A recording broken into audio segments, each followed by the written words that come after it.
What up, people? Welcome to a sprinkle of salt edition of the Salty Thoughts of Mike Steph podcast, featuring the one and only Mike Steph, best in the world at what he does. I know y'all probably see the look on my face, you hear the tone of my voice, and you probably figured out that if I'm not hype and full of energy and apprehension and anticipation for what should be a Game 7 tonight in the Mecca Madison Square Garden, that means that the New York Knicks season has come to an end. Yes, the New York Knicks were eliminated this past Saturday evening by the Indiana Pacers in Game 6 of the Eastern Conference Finals. We lost the series 4-2. Now, I really wanted to go live pretty much after the game and give my quick thoughts, my instant reaction, if you will. But I was so confused with what was going on in my head that I said, you know what? No, I'm going to take a step back. Sometimes waiting to really organize your thoughts is in my best interest, because there probably would have been a lot of profanities. It probably would have been a lot of name calling. It probably would have been a lot of yelling, screaming. And I wouldn't have been able to get my point across, nor would that have been an accurate depiction of how I actually feel about the season as a whole. Now, this is not going to be a full-fledged episode. That's hence sprinkle of salt. Full-fledged episode will continue next week when I actually come upon my 6-year anniversary of being a podcaster. Oh my God, how time flies. But yeah, that'll be next week. So I chose to take a step back. And then even yesterday, I'm like, maybe I should give the masses all the news that they could use and give them my thoughts on the next season. But I was like, Once again, patience is the better part of valor. So I said, you know what? I'm going to come back on a Monday afternoon when I could speak from logic. I can speak from non-emotional feelings. Trust me, there's going to be a lot of piss and vinegar. But what a lot of people have come to realize over the last 48 hours or so is that there's no reason to be pissed off. Can we be disappointed? Yes. Can we truly be pissed off? We could be pissed off by how it happened. We could be pissed off that it didn't happen, meaning we didn't get to the finals. But if you look at it in totality, if you look at it logically, we have a lot to be grateful for. We have a lot to be happy about. We have a lot to look forward to. And that's the tack that I'm going to choose to use in this brief sprinkle of salt episode. So I'm not going to prolong it any longer. We're going to play my theme music, and then we're going to get to the shits. So without further ado, good night and goodbye. Ooh. Bang.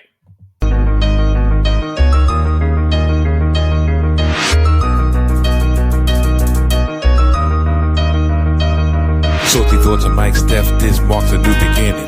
Thanks for supporting a total reinvention. The soul is still here, but the vibe's a little different. Unpredictable, hide the kids and the women. Sports of all sorts, music, mixed with living. Rep New York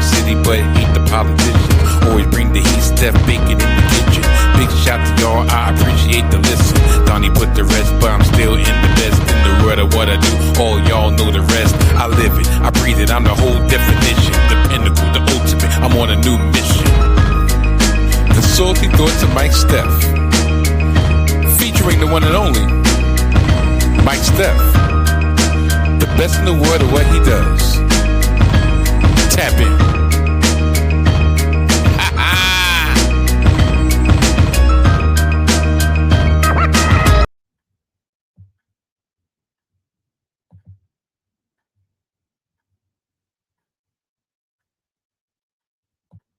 StreamYard starting with the bullshit already, but neither here nor there.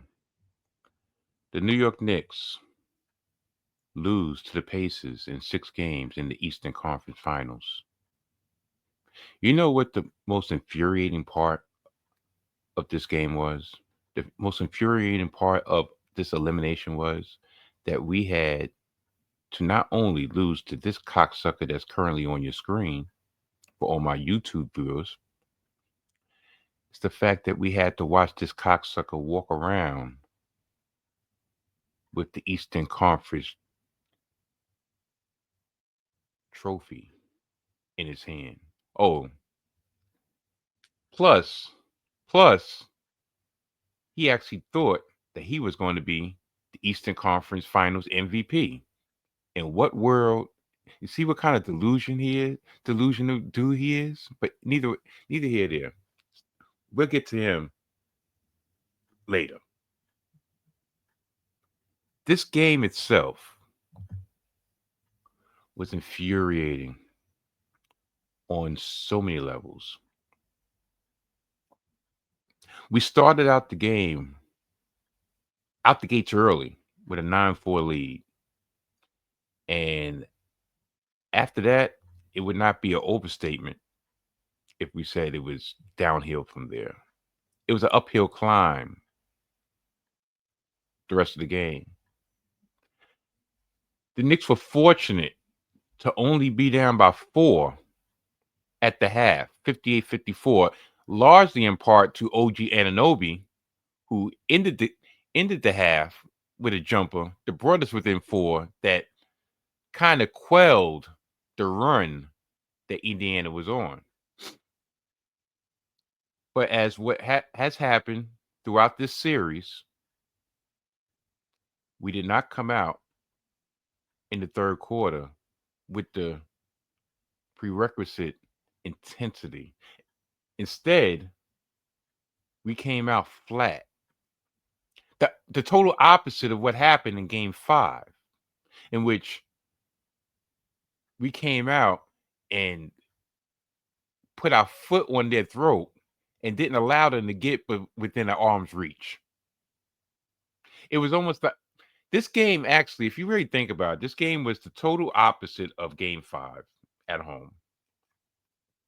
In Game 5, Jalen Brunson came out, he set the tone, he scored the first 6 points, and he pretty much carved their defense up. In the third quarter, he came out, set the tone, carved their defense up, and we went on from there. In this game, we allowed, or should I say, matter of fact, no, I'll say we, because this is a team game. This is a team sport. These are team players. We allowed Andrew Nembhard to effectively take Jalen Brunson out the game. Now, this was a matchup that he's won going on 2 years straight. It was almost like, yes, put Nembhard on me. I'd rather have him than Neesmith. I'd rather have him than anybody else because we match up physically. We match up with the same stature, and I could take him off the dribble. Except for Game 6. I will give credit to Nembhard because when I say he played a phenomenal game, he played defense phenomenally against Jalen Brunson. They've had a scheme, and he executed that to the T. So much so that it left us looking for answers. So much so that the normally unflappable Jalen Brunson got frustrated. You've never seen Jalen Brunson as frustrated as he was on Saturday. Turnover after turnover after turnover. He had 5 turnovers to 7 assists. That's a bad ratio. He was not able to get them into their offense. He was effectively taking out the game. Now you could look back and say, well, THIBS could have did this, THIBS could have did that. We'll get to him in a very few minutes. But like I said, in the third quarter, we didn't come out with the needed intensity to keep the Pacers on edge. And they came out and we allowed a 4-point deficit grow to 11 within a matter of 90 seconds and a half. Like literally, I'm watching it. And when it went back from the halftime break, I was busy. And so I turned it on with like 10 minutes left in the third quarter. And I'm like, hold on, how the fuck are we down 11 points? We just started the second half. We was down 4 at the half. Every time we made a semi-run, it was answered. It was answered.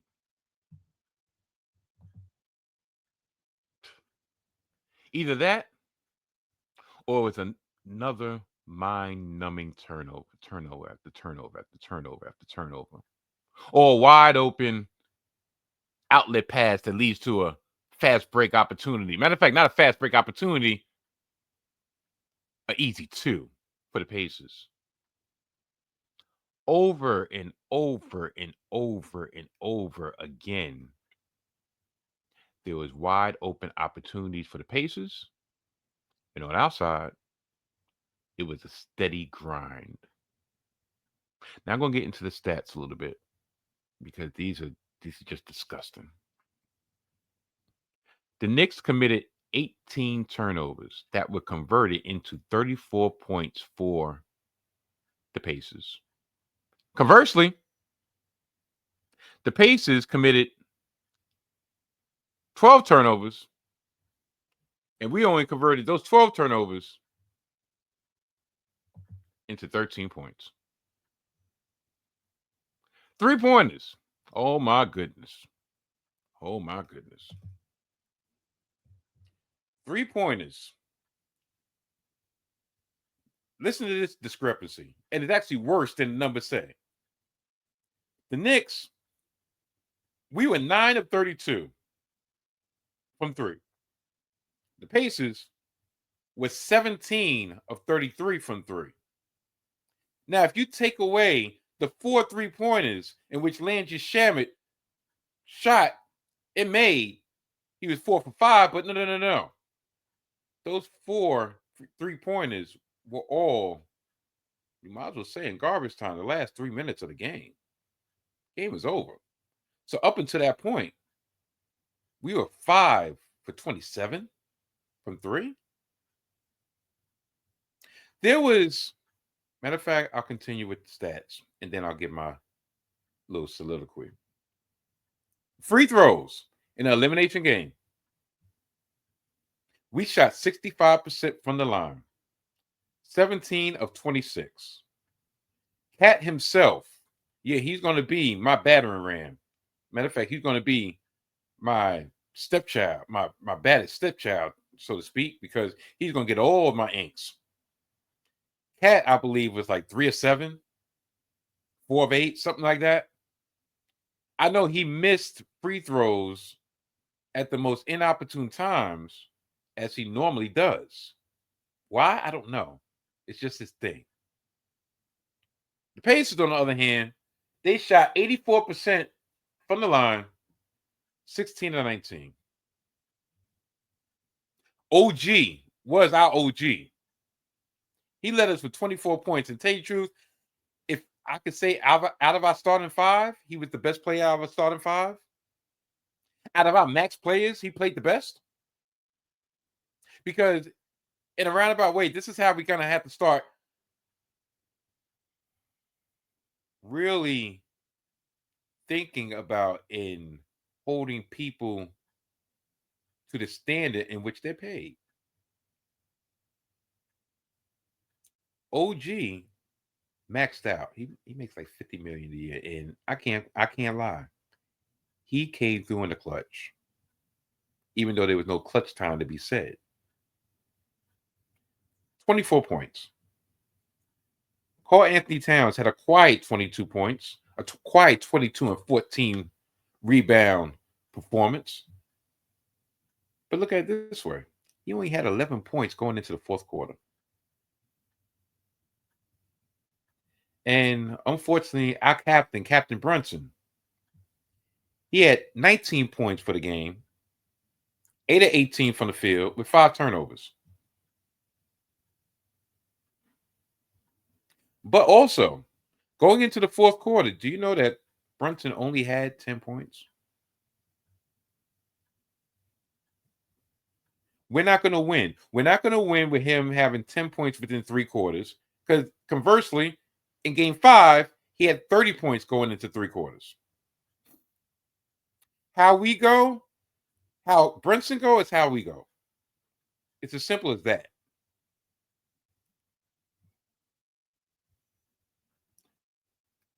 Defensively, there was such a discrepancy, but we knew going into this series there was going to be a discrepancy with bench production. Did we find some fire in the hole a couple games ago when we started bringing in Landry Shamet and DeLon Wright and giving them burn? Yes, we did. But that was short-lived. DeLon Wright, for all his defensive prowess, he missed the three-pointer he was wide open for. He's not known for three-pointers, but it's like, damn. That would have been a big shot to steady the tide. Instead, wide open three-pointer, missed, converted the opposite way, and the lead increased. On the other side, we know that the Pacers go 8, 9, 10 deep.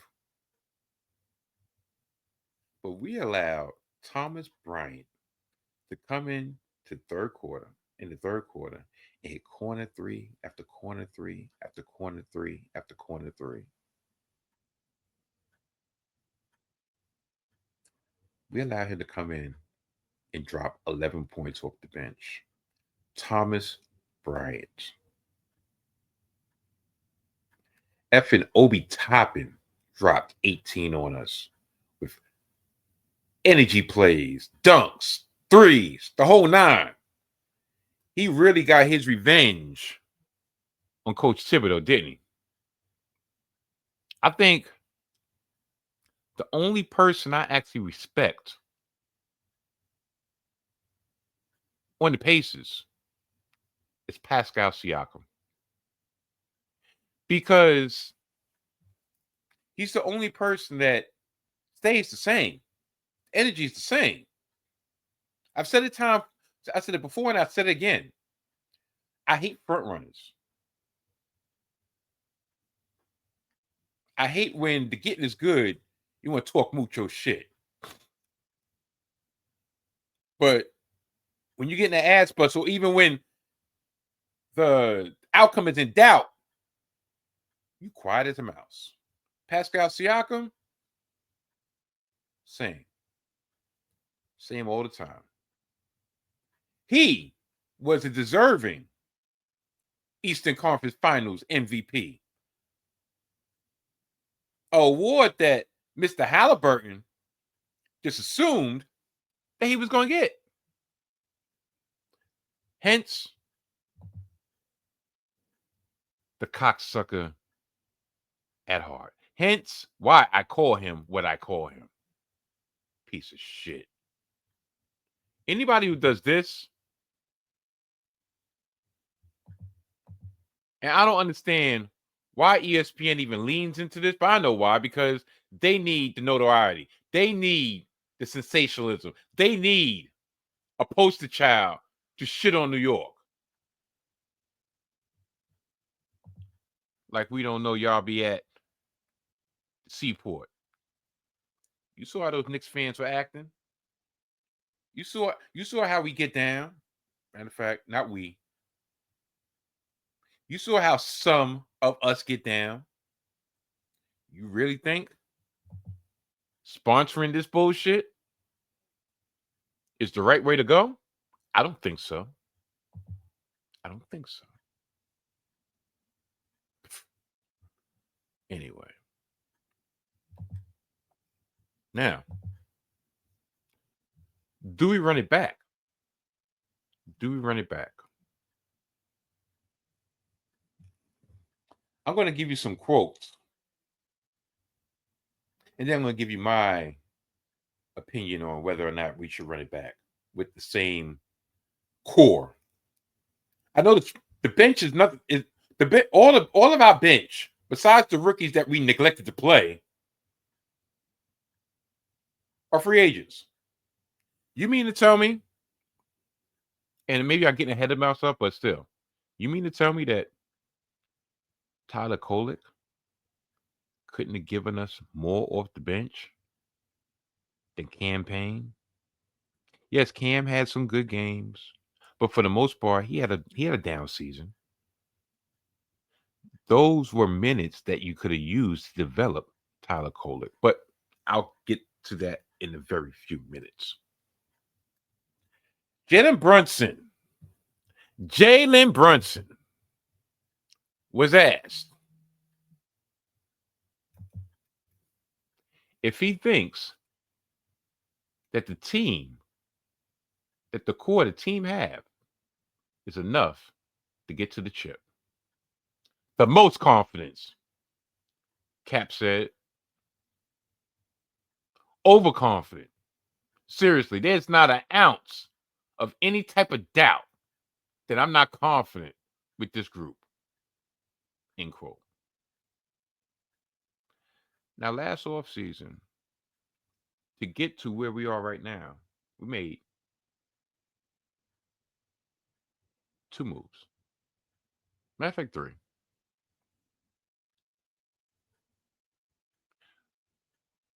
We first re-signed OG Anunoby to the biggest contract in franchise history. Not too far afterward, we made the trade with the gentrification Brooklyn Nets, in which we parted with 5 first-round picks to acquire Mikal Bridges. And then on the eve of training camp, we made the blockbuster deal that sent Julius Randle and Dante DiVincenzo, a.k.a. Big Ragu, to the Timberwolves to acquire Karl Anthony Towns. And that's where we're at currently. Now, more quotes. You're always going to hear me say run it back, Josh Hart said. I think you heard me say the same thing last year with the guys we had. I like to do it. I feel like this team, is good enough, to make this next step, I don't know. I when he talks, he always says, And side note, my mom used to always. My mom was very into grammar, which sometimes I know when she hears me talk on these podcasts, she wants to come down from the heavens above and strangle me because sometimes my grammar be off. But she was always into grammar, so she hated when athletes would get interviewed after the game and they'd be like, know what I'm saying, know what I mean. So yeah, that was my shout out to my mom, but I continue. I feel like this team is good enough to make the next step. But it's a business. And when you don't get to where you feel like you could have or should have, changes are made. This is my 8th year.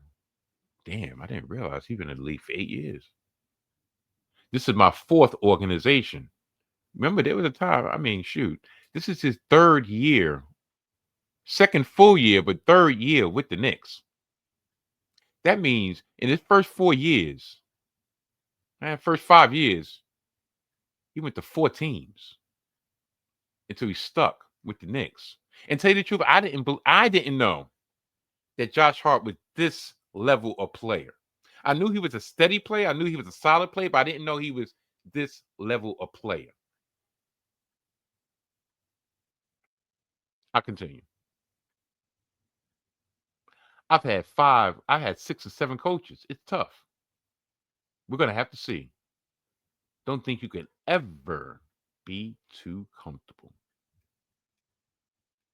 Now, I'm not going to go into all the salary cap ramifications and the first apron and the second apron and this, that, and the third. If you want that, go to another podcast. Go to another video. Because I ain't doing it. I could have did it, but I'm choosing not to do it because y'all don't come for all the mathematicians or the mathematics. Y'all don't come for all the numerizations, if that's such a word. Y'all come for my unadulterated, salty thoughts. And here are my thoughts. I believe that at least on the core front, we have no choice but to run it back. Twofold. One, we got Karl Anthony Towns, like I said, on the eve of training camp. You cannot really assimilate to a certain way of playing when you come in the eve of training camp. A lot of it has to do with conditioning. A lot of it has to do with how you prepare yourself in the off season for knowing what kind of system you're going to run. Know the ins and outs, know the playbook, so to speak. There was rumors that throughout the season, especially during the playoffs, especially during this series, that a lot of players and coaches were frustrated with Karl Anthony Towns due to his being in the wrong place at the wrong time. Let's just say that. Now, if you give him a full off season, listen, a lot of times defense, a player is going to be who a player is going to be. A lot of times you can improve, but Karl Anthony Towns is what, in his 10th year, 11th year? Damn. Yeah. Think about going in his 10th year, right? Defensively, he's going to be who he's going to be. But can you come up with a scheme to maximize his effort and or hide his liabilities?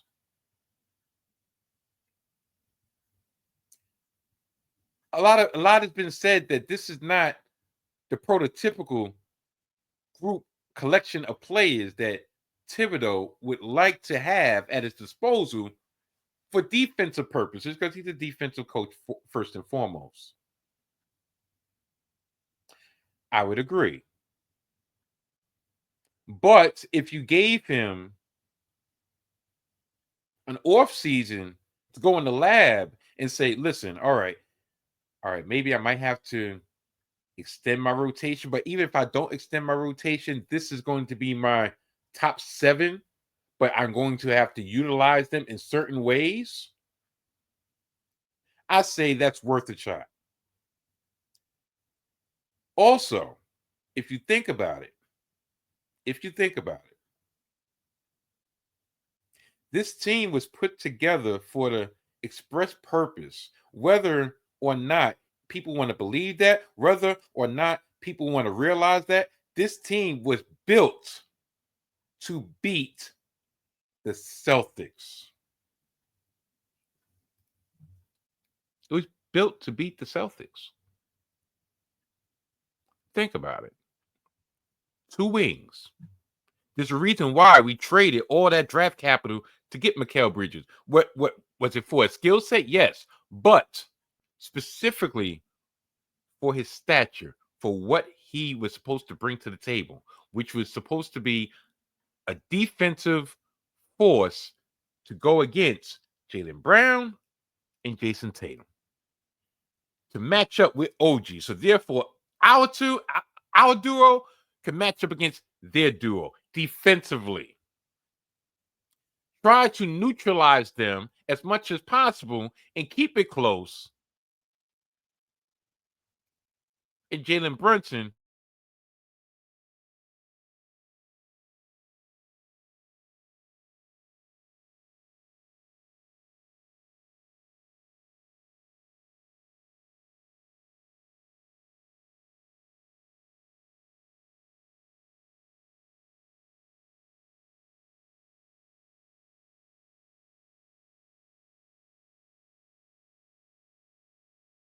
that.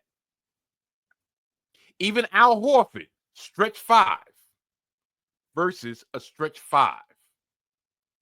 Our team was built to beat the Celtics.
What kind of podcast would it be if StreamYard didn't mess anything up? Anyway, either here or there.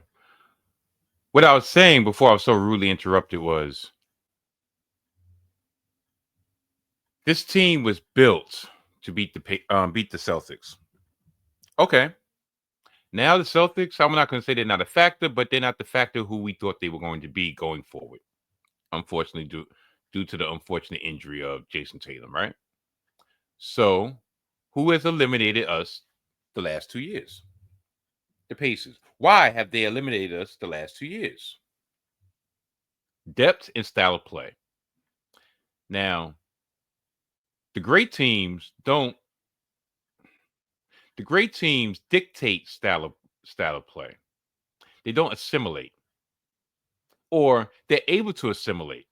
But for the most part, they impose their will and say, you know what? This is what we're good at. We're going to make you play the way we play.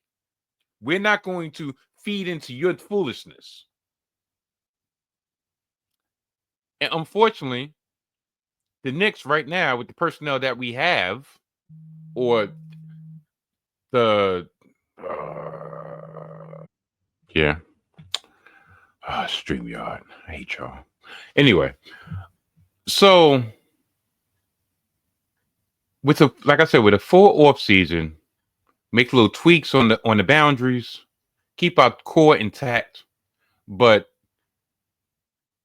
maybe upgrade the bench, possibly, hopefully, and or actually develop players like we're known to develop.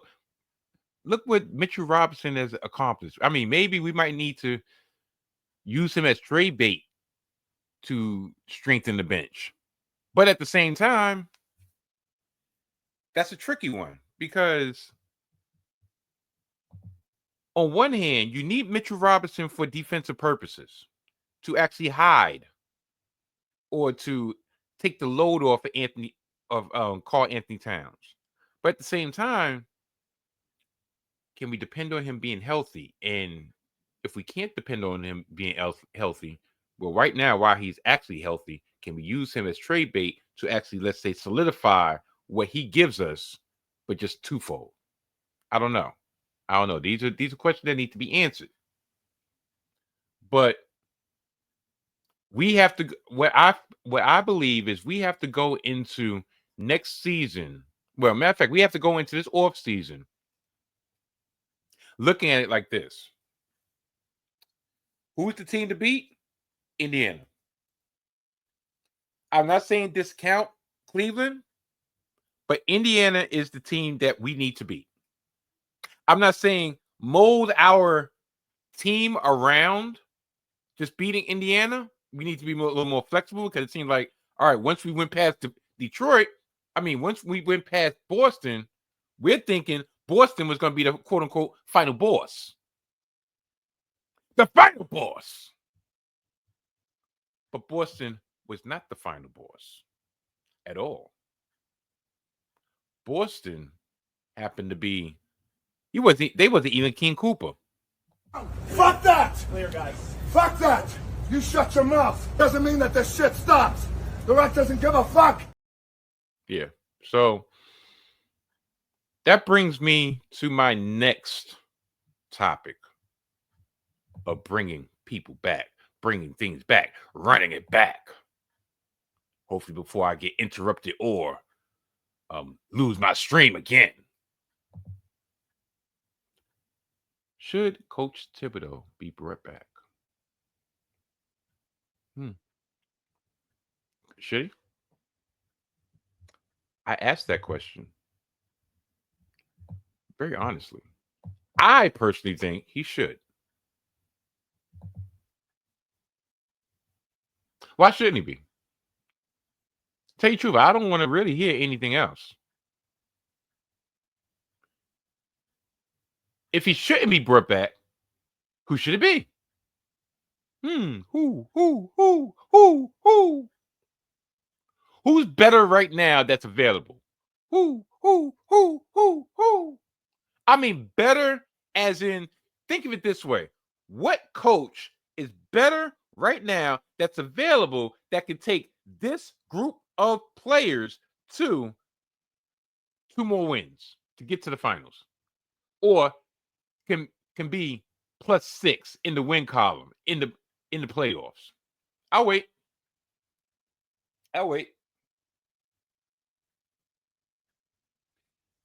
Michael Malone? Do you know how long a leash that Michael Malone had before he got that elusive championship? Was he with Denver like 7, 8 years? Plus he had Jokic from the jump. They built that for years. They built through the draft. They added ancillary players. And they finally got past where they got to the finals against Miami. They took advantage of what they needed to take advantage of. Have we forgotten where we were 5 years ago? Going to 6 years ago? Always being in the lottery. Always fan base, always hoping and praying that somebody will come and take Jim Dolan's money. Hoping and praying. Remember how we were in the summer, in the offseason of 2019? When we just knew that we had KD, and KD gave us his ass to kiss and went to the Brooklyn Nets with Kyrie. I see it. You know what? Little tangent. There's a lot of fucking Brooklyn Nets fans out there crowing and hooping and hollering and basking in our misery. Why? I don't know. Because, yeah, y'all talk about fuck them pitch. Guess what? Y'all home.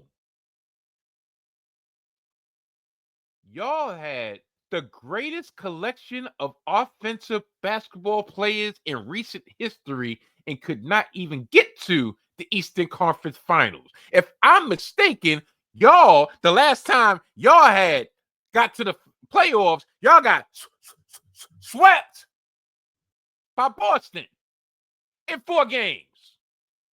When y'all had KD, when y'all had Kyrie. So, why the fuck are y'all so happy? I know misery loves company, but guess what? Y'all got company. Not with us, though. We wasn't in the fucking lottery. But I digress. Do y'all remember that? Y'all remember how we were 5-6 years ago? We was similar to those cocksuckers at the Barclays Center.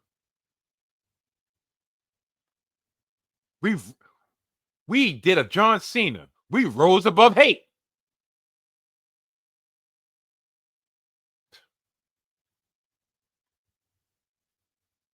Is this a case of a new generation of fan that wants Coach Tibbs gone? Think of it like this. Back in the 90s, for all my 90s heads out there, for all us original Knicks fans out there, the ones that been tried and bred and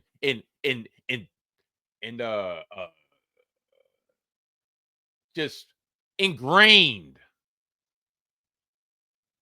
with the misery, with the grind. I don't know why I'm just, the word is right on my tongue and I can't freaking remember. Neither here nor there. Back in the 90s, did we as a Knick collective call for Pat Riley's head after 3 consecutive years of improvement? Did we? 92. We got to the semifinals. Took Chicago to 7 games with an inferior lineup, but we bruised and battered them 7 games. 93. We got to the Eastern Conference Finals. Was up 2-0 against Chicago. Had them sweating before we were ultimately eliminated in 6 games. 94. We finally got past Chicago, albeit without Michael Jordan, but that's neither here nor there. And we got to Game 7 of the NBA Finals, which we lost against Houston and Akeem, the Dream, Olajuwon. 3 consecutive years of improvement. 95, we came up short, and Pat Riley wanted power that he was not granted in. He went to South Beach. But we didn't chase him out. Did we? No, he left on his own accord.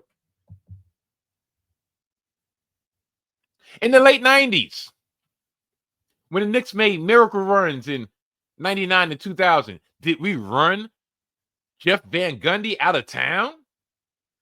Did we? When we won that epic Game 5 against the Heat? When we got to Game 6 of the Eastern Conference Finals and got eliminated by the freaking Indiana Pacers?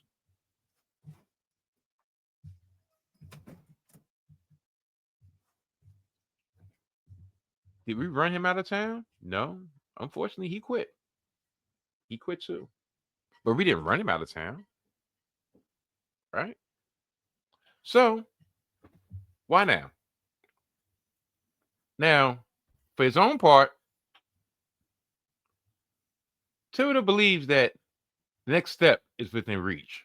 And I quote, "There's disappointment because you fall short of what your goal is," Thibodeau said. "And in the end, there's only going to be one team that achieves the goal. So I think the challenge for us is to look at it for what it is.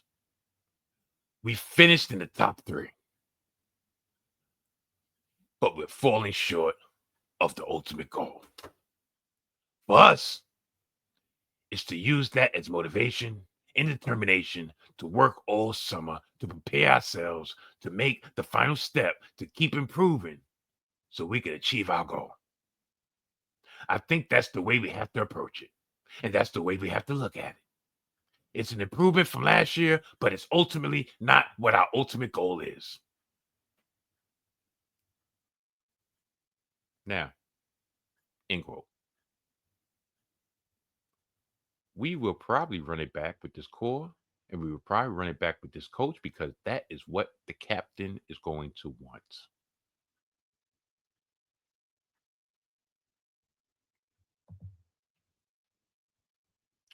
Jalen Brunson is not okay. You got to think, you got to look at it in these terms. He's taken us this far, both him and Thibodeau. Jalen Brunson, not once, but twice. For matter of fact, more importantly, the second time took less money to achieve the ultimate goal, which is a championship. We came up 2 games short, 2 wins short of a finals appearance. But we've also, with 6 games improvement from last year. New round. Do you think that the trust that he's instilled or the trust that he has with this organization, if this is something that he wants, that is going to be snatched from him? I don't believe Jim Dolan.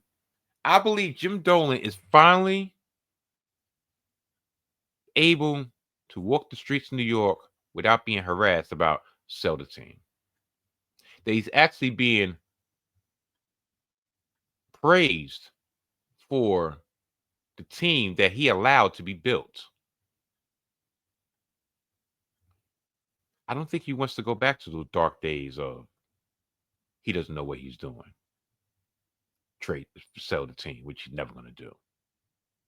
That he's persona non grata as the owner of the team. Do you want to alienate your best player who literally left money on the table? Do you want to alienate your staff that has made this an actual destination team for players to come in and say, you know what, I'll take the minimum to go on that team? Because right now, that's what we need. That's what we're going to need. We're going to need reinforcements to come in and say, you know what, I like the culture. I like what they're building over there. They're this short. You know what, matter of fact, I want to be a part of that. I see the fans out in the street. I see how the vibe of the city is when the Knicks are winning. I want to be a part of that. And the only way you do that is if you do not alienate your best player and if loyalty is actually appreciated. Which actually brings me to another topic that I'm going to save until the end of the podcast about loyalty. For all my wrestling heads out there, don't worry. I see you. I got you. Now, last but not least, fuck HALIBURTON. Yeah, I said it. Fuck HALIBURTON. Cocksucker.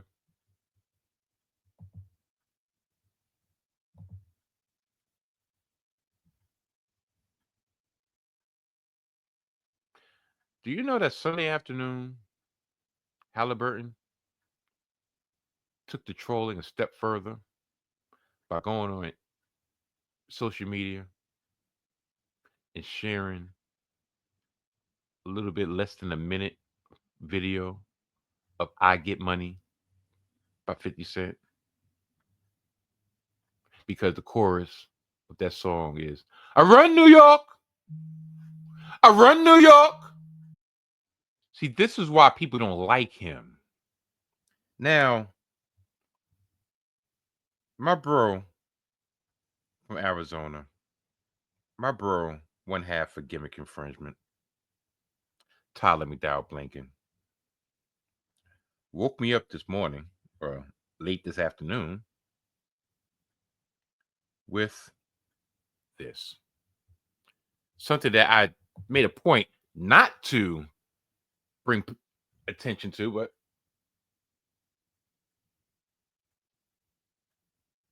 that's a picture of Tyrese Halliburton. Stunning, giving the stunner, the Stone Cold Stunner to Jalen Brunson. Like, are you serious? Are you serious? And I quote, sent me this article. What are the chances that we see Tyrese Halliburton at SummerSlam? I would say those chances are already very good. He loves doing stuff with the WWE, and he's already in the video game. And if the Pacers can finish off the Knicks, which they did, I'd say those chances significantly improve. If the Pacers win the NBA championship, I'd say it's a near guarantee. Good on Sports Stars, understanding the heat. With the caption, awesome heel. It's about winning and drawing heat. He gets it. 2 years running. Only because that is my compadre. Dare I say, my Nino Hermano. That makes sense. But you get the picture. Will I not roast that take as much as I would love to do? But I'm going to show you this damn video that this mother effer said, well, made yesterday.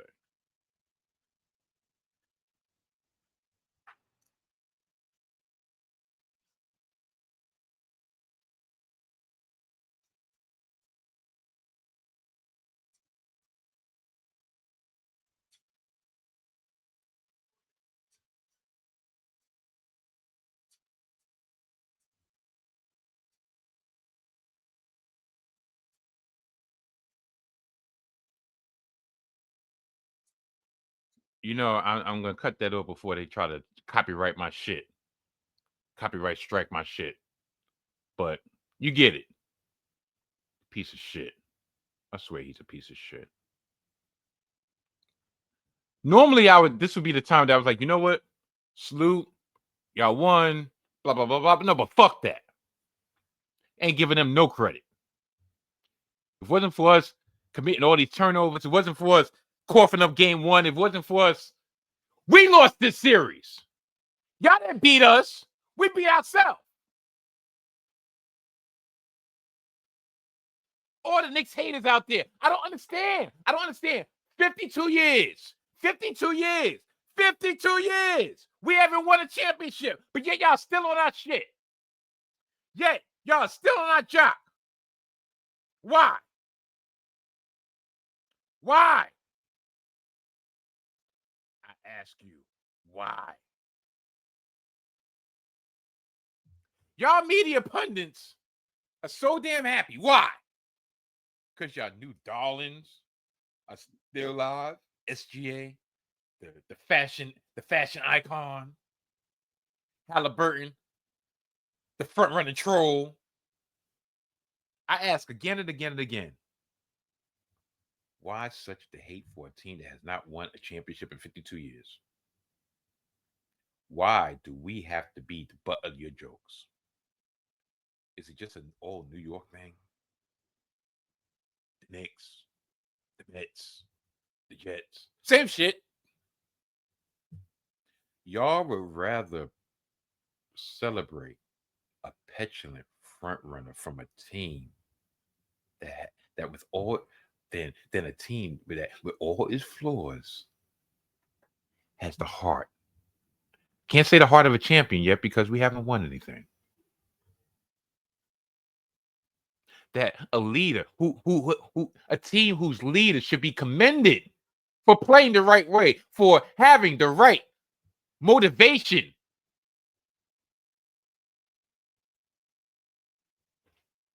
instead of being picked apart for everything he can't do despite constantly proving all the players wrong. I heard on a Yahoo Sports podcast, I don't know if it was Vinny Goodwill or Tim Haberstraw, that they compared Jalen Brunson to James Harden and Luka Doncic, but the negative versions, saying that he dominates the ball too much. And there's times that I would say, yes, the ball does stick. But unlike those two, matter of fact, unlike James Harden at least, he comes in the clutch. I know a lot of people are going to start making fun of the fact that he won Clutch Player of the Year because we came up short.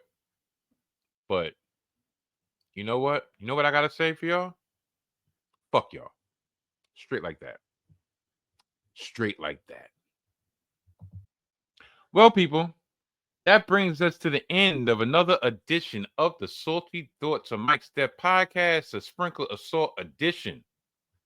I'd like to thank each and every one of y'all for making me and this here podcast the one y'all choose to view and the one y'all choose to listen to. Next week, as I said earlier, next week will be a full-fledged episode of the Salty Thoughts of Mike Steph podcast, episode number 90, I believe, or 91. I don't know what's counts with all these darn lives and sprinkle salts and dash of sodiums and all that other crap. But more importantly, it will be celebrating my 6th year of podcasting.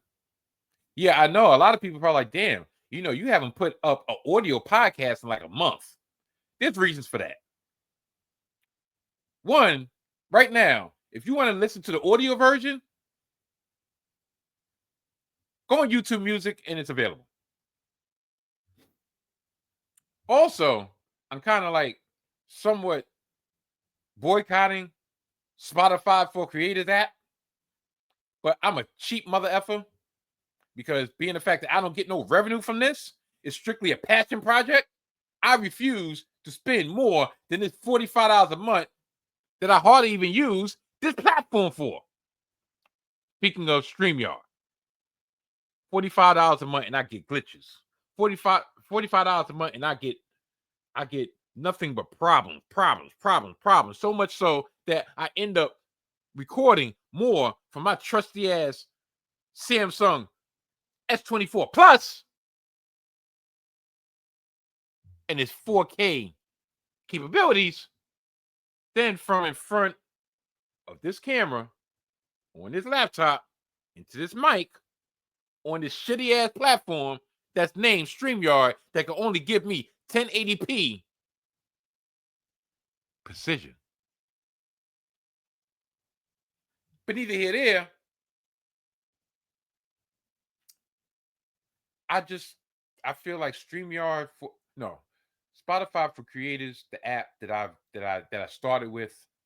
Actually, when I started, it was Anchor.fm, and I have lots of fond memories of my Anchor days. And slowly but surely, they took it over, and now it's literally reduced to an upload platform. That's it. For free, but that's it. All the perks and all the capabilities, the toys, so forth, was stripped from it. And I just get frustrated. I really get frustrated. But what really put me over the top was they took down a number of my older episodes due to music. Aren't you a music platform? Yeah, I know you're a podcasting platform, but aren't you a music platform? It wasn't egregious. It was trying to give the masses a little bit of culture. It wasn't like I was stealing. I wasn't making any profit off it. I have no advertisement on this.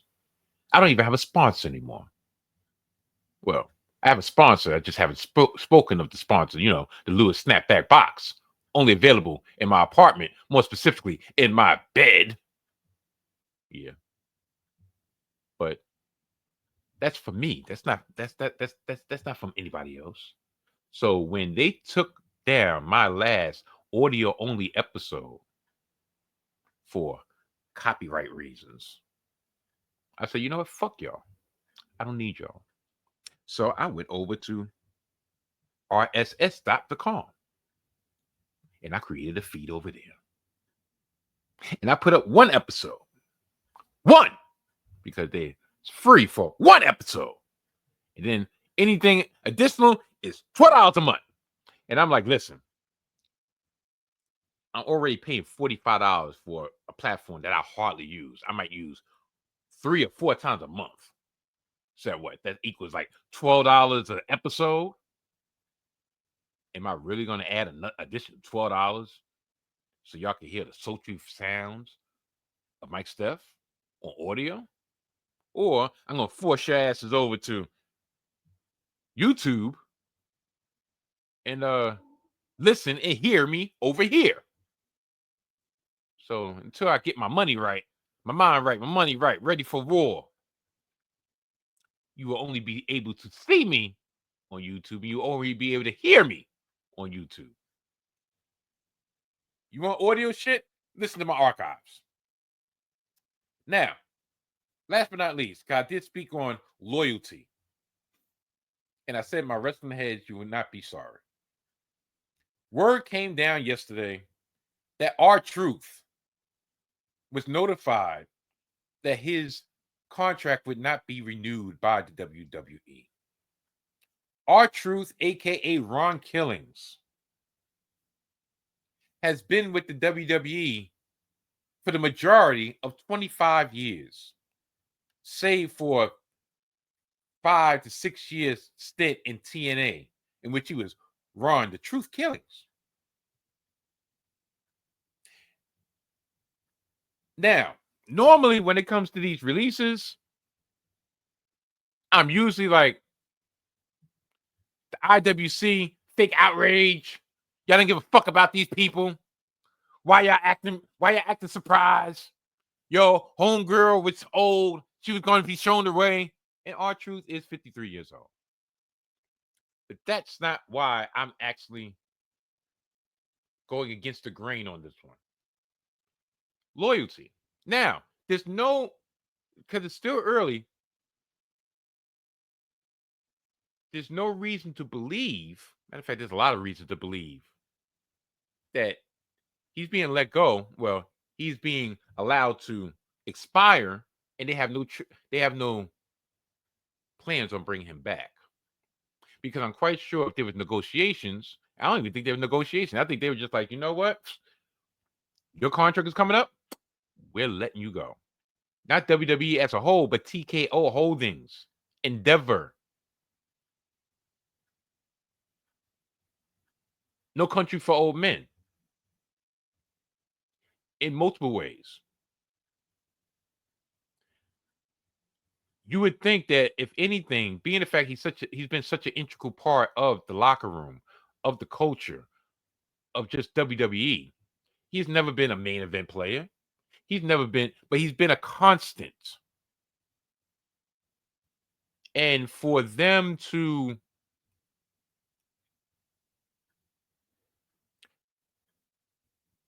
allow him to go without any real fanfare is disappointing. It's disappointing. It makes you wonder, did they know? Or they creative know late in the game, and that's why he was given this 2 to 3 week, 4 week run as a token thank you. You know what? We need to tie up all the loose ends with him proclaiming John Cena to be his hero, even though he's 6 years older than him. Ron Cena. I think I heard that Ron Cena merchandise is the top seller in WWE. I wonder if they're going to continue selling that. Of course they are, because they're all about the money. So he was able to get his Saturday Night Main Event match against John Cena. Ron Cena versus John Cena, and then he was used to put over JC Mateo. Potato, potato, tomato, tomato. You know him. Carlito was also informed that they were not renewing his contract. And like I said, I'm not going to go against the grain, or I'm going against the grain of saying with Ron Killings that he deserved a little bit better than, yeah, thank you for your future endeavors. Is he a Hall of Famer? Yeah. Yeah, he is. Because I'm sorry. If you really look in that Hall of Fame and you see such people in that Hall of Fame as damn, I can't even think of nobody really bad. But Ron Killings is a Hall of Fame. Matter of fact, I won't say bad. The Junkyard Dog in WWF. I'm not talking about his time in Mid-South. I'm talking about strictly WWF. Is he a Hall of Famer? Think about it before you answer that question. Technically, he's in the Hall of Fame, but did his accomplishments in the WWF really warrant him to be in the Hall of Fame? Grab them cakes. Go, you. Grab them cakes. I don't care what it takes. No, not really. And tell you the truth, R-Truth was in the company way longer than JYD. He actually won a title, numerous titles, 24/7 and the Tag Team Championship. JYD didn't. And I know that's kind of messed up that it's not really apples to apples, more like apple to oranges. Matter of fact, it actually is more like apple to apple because I know everybody that I picked, I had to pick a black dude, right? I'm just saying. The outpouring of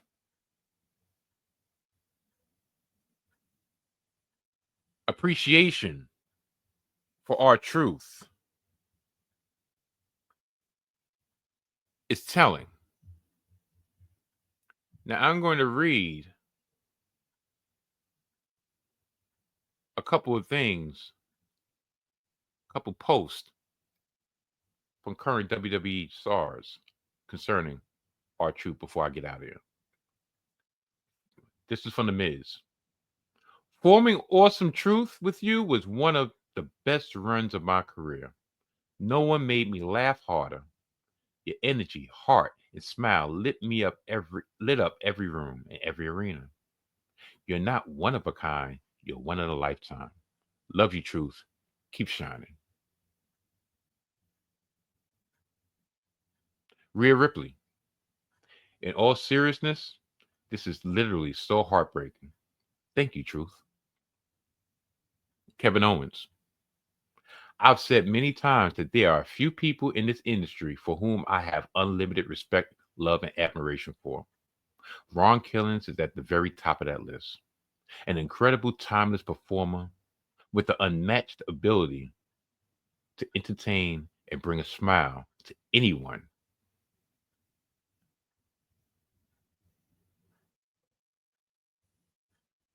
He encounters, be it the fans or every single person lucky enough to have had the privilege to work alongside him.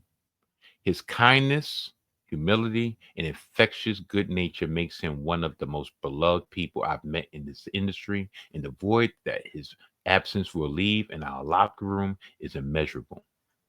I love you, dude. That's just a little taste of the amount of respect that wrestlers have for Ron Killings. Now, there was plenty of times that I did not agree per se with how he was portrayed. But then at the same time, I had to come to grips with like, listen, he knows what's going on, and he's doing what he feels like he needs to do. And I don't feel like he feels that he's being manipulated or disrespected, because he's giving everything he was given, he made it work. Even the point of when he was stressed out and in the middle of the match, he would go out to the outside, spark a stove, and smoke on the outside when he had that little feud with John Cena about 15 years ago. So salute to R-Truth. Hopefully, well, I think this is just a sign to come of so many other people that you don't believe that would be let go or being let go or being allowed to leave. And I'm going to leave this on a cliffhanger. Does anybody get this eerie feeling that Bayley is going to be on one of these lists pretty soon? I think she has a year left on her contract. And it's funny how they say how Nick Khan was saying, hey, nobody's in catering. Yeah, well, Bayley's not in catering, but y'all roll her off, and it's been going on 2 months, a month and a half, and she's living her best life, and she should. But I think the writing is starting to be on the wall that she's not long for this company, and this company is not long on her. Anyway, with all that being said, I'm gonna get out of here. Until next week. I will see y'all later. And shoot, I would be remiss if I didn't say my motto for the last 2 weeks was Knicks in 6. Then we was down 3-1. It was Knicks in 7. Now since the series is over, Knicks in 9. Knicks in 9. Yeah, I said it. Knicks in 9. He lied. Y'all niggas worship him. I know this is most that is Lied.